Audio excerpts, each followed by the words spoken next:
ओम कृष्णाय वासुदेवाय हरये परमात्मने प्रणतक्लेशनाशाय गोविंदाय नमो नमः। राधे राधे भक्तों, स्वागत है आप सभी का आपके अपने चैनल श्री किशोरी दासी में। आज इस वीडियो में हम बात कर रहे हैं एकादशी से लेकर पूर्णिमा तक, यानी कि कार्तिक माह की देवउठनी एकादशी से लेकर पूर्णिमा तक के जो 5 विशेष दिन हैं, उन 5 दिन के 5 महा उपाय के बारे में।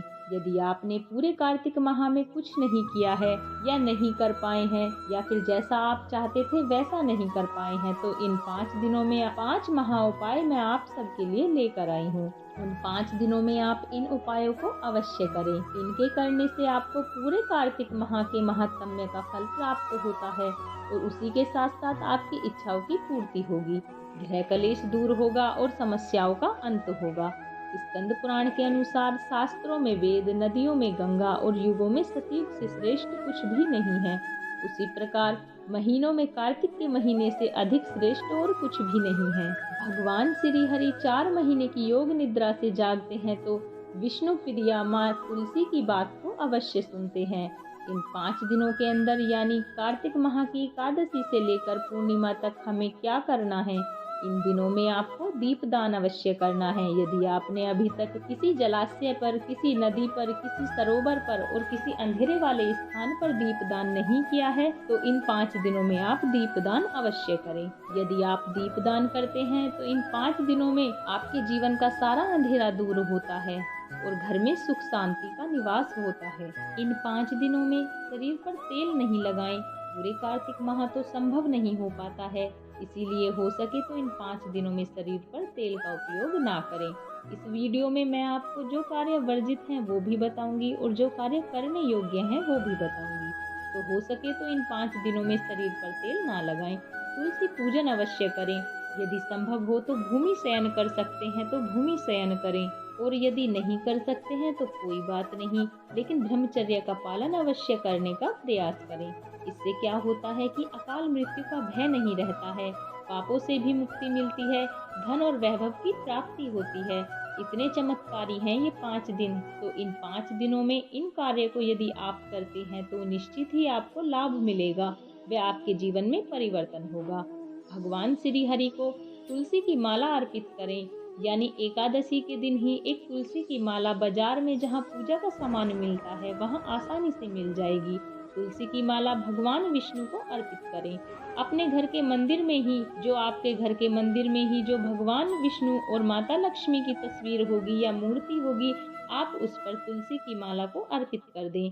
और पूर्णिमा से अगले दिन, पूर्णिमा तक आप उस माला को भगवान के गले में ही रहने दें और पूर्णिमा के अगले दिन आप प्रातः काल स्नान करके और स्वच्छ वस्त्र धारण करके भगवान की पूजा करके उस माला को भगवान के चरणों से लगाकर, अपनी आंखों व मस्तक से लगाकर अपनी मनोकामना बोलते हुए अपने गले में धारण करें।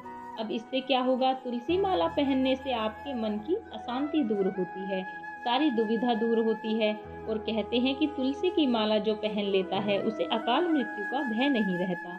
इन 5 दिनों में अभिमंत्रित की हुई तुलसी की माला यदि आप पहनते हैं तो निश्चित ही आपको फल प्राप्त होगा। इसके अलावा आपको बैंगन नहीं खाना चाहिए, करेला नहीं खाना चाहिए, मांसाहार नहीं खाना चाहिए। इन 5 दिनों में इन चीजों का त्याग कर देना चाहिए। यदि पूरे कार्तिक के महीने में आपने नहीं किया हो तो इन 5 दिनों में अपने नहाने के पानी में बहुत थोड़ी सी तुलसी के गमले की मिट्टी डालकर स्नान करें। तुलसी के गमले से मिट्टी लेकर, जो आपके घर में तुलसी का गमला है उसमें से एक चुटकी मिट्टी लेकर आप डालते हैं अपने नहाने के पानी में, तो ये अति ही उत्तम रहेगा। इस बात का भी आपको ध्यान रखना है कि थोड़ा सा गंगा जल डाल लें और थोड़ी सी तुलसी की गमले की मिट्टी डाल लें।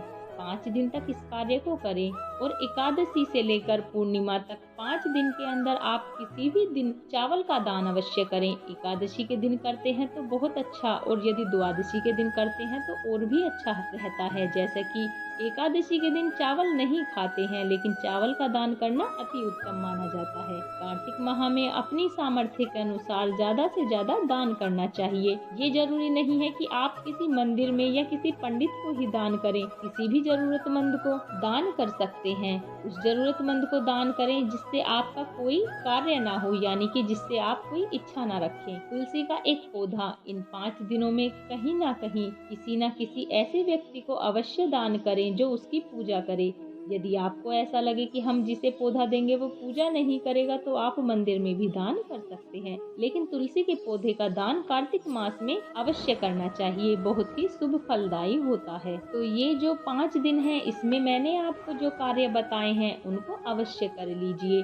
पूरे कार्तिक माह आपने नहीं किए हैं तो थोड़ा सा गंगा जल डाल के, थोड़ी सी तुलसी के गमले की मिट्टी डाल के आपको स्नान करना है, चावल का दान करना है, दीपक लगाना है और तुलसी के पौधे का दान करना है। और जो वर्जित चीजें हैं उनका प्रयोग ना करें। तो इन 5 चमत्कारिक दिनों के ये महा उपाय हैं, जो संभव हो, जितना संभव हो उतना अवश्य करें। आशा करती हूँ कि ये वीडियो आपके लिए विशेष लाभकारी होगी। यदि आपको हमारी वीडियो अच्छी लगी हो तो हमारी वीडियो को लाइक करें, चैनल को सब्सक्राइब करें और बेल आइकन को दबाना ना भूलें, जिससे हमारी वीडियो के नोटिफिकेशन आपको मिलते रहें। बोलो विष्णु भगवान की जय, बोलो तुलसी महारानी की जय, बोलो कार्तिक मास की जय। राधे राधे।